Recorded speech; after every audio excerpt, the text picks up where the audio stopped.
last night's camping spot, nice one. It's just off the road. You can see the road goes up along there, goes around that way. This one, there's a little trail that goes, but you're off it enough. Once it gets dark, people can't see you. People leave you alone. It's a nice little spot to camp. Set up the hammock. Like I said, I enjoy camping more. Feel of being with nature and everything else. And it also helps keep a budget in control. I mean, $8 a night is not much, but when you start adding it up, 10 days it's 80 bucks, another 10 days it's 160. It adds up. I mean, that's if you're lucky enough to find $8 ones. Most are, 8 to 10. Nog nights are not as nice as the China hotels. They're just very basic, very simple for that kind of money. But I'll break down the hammock here, do a video of that time lapse, and then pack up, head back up that way over there and back to the main road and start traveling on down and see what today brings for us to watch.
I don't know what it is about camping, but I wake up the next morning, I feel more relaxed, like I'm a part of nature, I'm a part of the place I've stayed.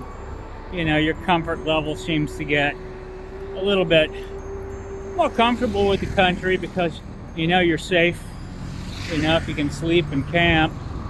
So you have your night of sleeping, camping, feeling safe.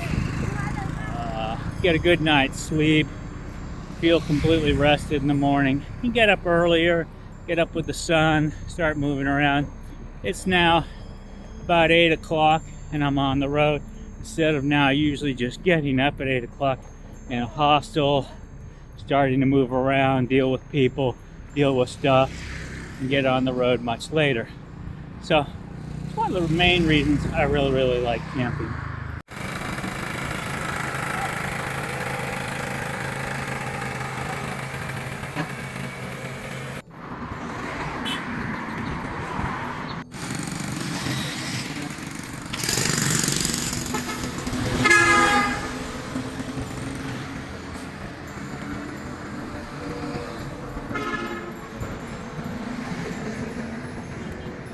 Besides these places being markets, I like it that I call them the pet shops on wheels. Can you imagine in our countries a motorbike that takes all the little bungees and all the little birds and brings them out to people to buy in the villages and everything else? If you think that's something, over here, you can buy fish. He's going to bring fish to all the little villages and all the little houses and everything else. He's just bringing fish. You get to buy your fish and your little things. Pets, food, everything. People come in the morning. This is the fascination of Asia. It's just something happening everywhere. Beautiful foods, beautiful things. No avocados yet, but maybe we'll find them. One of the things I like here in Vietnam is when you get away from the tourist areas and everything else like that, you can explore the countryside. And then you can get to the temples and the different places that are all free to see. And many of these are much more interesting than the temples that you have to pay to see. It's just the way it is.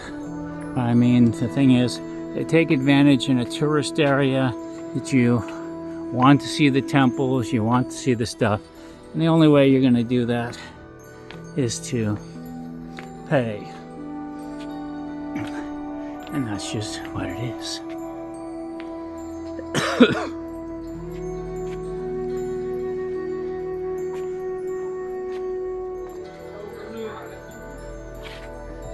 It's a beautiful little temple. Temple is here above the train tracks. It's a cute little temple. As you can hear, hello. As you can hear, the temple is being used by the locals. Hello, how are you? The temple is an in-use temple, so it's not just a temple that sits there and nobody uses. Very beautiful, and that's one. Hello, and so it has a nice temple.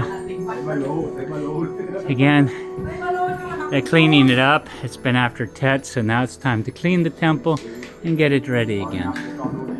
Okay, quick stop for breakfast. Get a couple burgers, egg burger sandwiches. Let's see how it goes. So we're just stopping here, gonna sit and eat.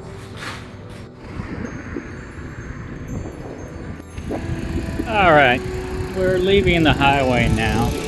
Decided to cut across the highway and get on to a little bit more secondary routes. This will head towards the coastline, follow the coast a little bit closer. Still not all the way on the coast, but it will be closer to the coast. So the goal is to hopefully get some better scenery, more local footage, place to fly the drone here and there, you know, see like the rice paddies, some other stuff, and, you know, get some interest and show you, you know, the reasons we actually cycle in places like this. It's not the highways, it is the back roads. This is something I call with a lot of YouTubers staged or whatever, not so much staged, but I pulled over the side of the road here just because across in the field they're planting rice. So if I zoom in out there, I can see them planting the rice. So this makes good little footage and videos. Of course, it'd be better if it was on the other side where you see the mountaintop. But it's just something to share, you know, how they plant the rice fields and everything else. Normally a YouTuber would ride out there with their bike and other thing, and like I say, staged photos. You can just see everybody off in the distance. It's planting season, so they're just planting all over the place. So it'd be easy to ride out to where you see those bikes and ride between them and, you know, get that special footage and that look. But like I say, I just prefer simple things.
The new bridge, not complete, well, completed, but not in use yet.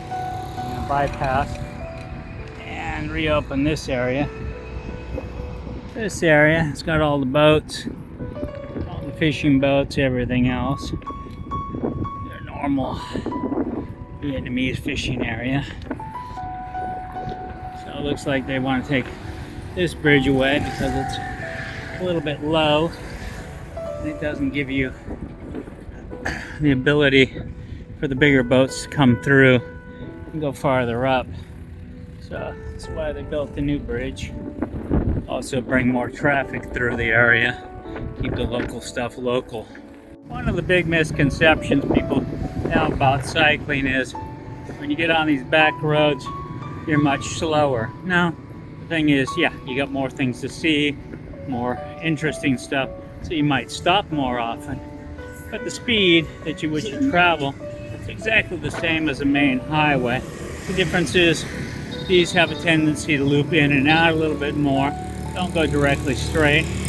So it's the kilometers that add to the journey, not the traffic or anything else. So you see, my speed is the same as if I was on the main highway. Yeah, you gotta deal with a few impatient people more, but in general, yeah, still moving just as fast as I was on the highway. Just more interesting stuff to see. Well, officially I can say I've reached the ocean again. The beaches, the ocean, it's been a while. But now I'm back on beaches and oceans. The road goes around here, follows up. Nice thing about this area is you do find easier places to camp and that kind of thing. The beaches themselves are nice, but usually quiet in the villages. Only on weekends or something like that do you see a bunch of stuff. So we're gonna head on down. But welcome back to the ocean. Okay, doing a little bit of test of the drone here. It's to follow me. Didn't follow the bike very well, but walking it seems to follow pretty well. So I'm just walking over to the boats, get a glimpse of the boats, and then I'm gonna turn. These are all the fishing boats. It's just a really nice little place. Come around, come up here, watch them bring a boat out of the water, see how they do it.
Okay, at the beach area. Today is a sunny day, just like my garden back home in Serbia. Planted with the same plants, these are just bigger. Okay, today, get some sun. So with the sun, we're gonna test the solar panels and see how the solar panels work out. Hopefully I can charge up the drone battery so I don't have to use my power bank for that. And we'll see what works.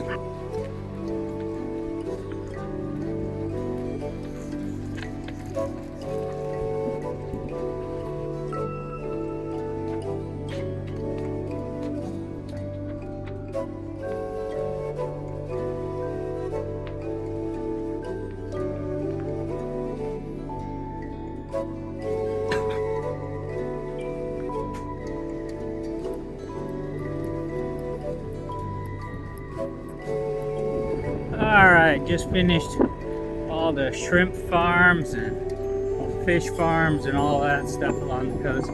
Now we're getting to some of the hills, mountains between stuff, and the coastal road that rides along the coast.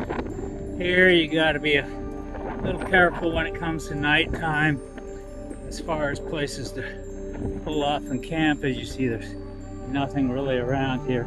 You got to make sure you pass by these areas back to the beach areas where there's a little bit more places to camp and everything else.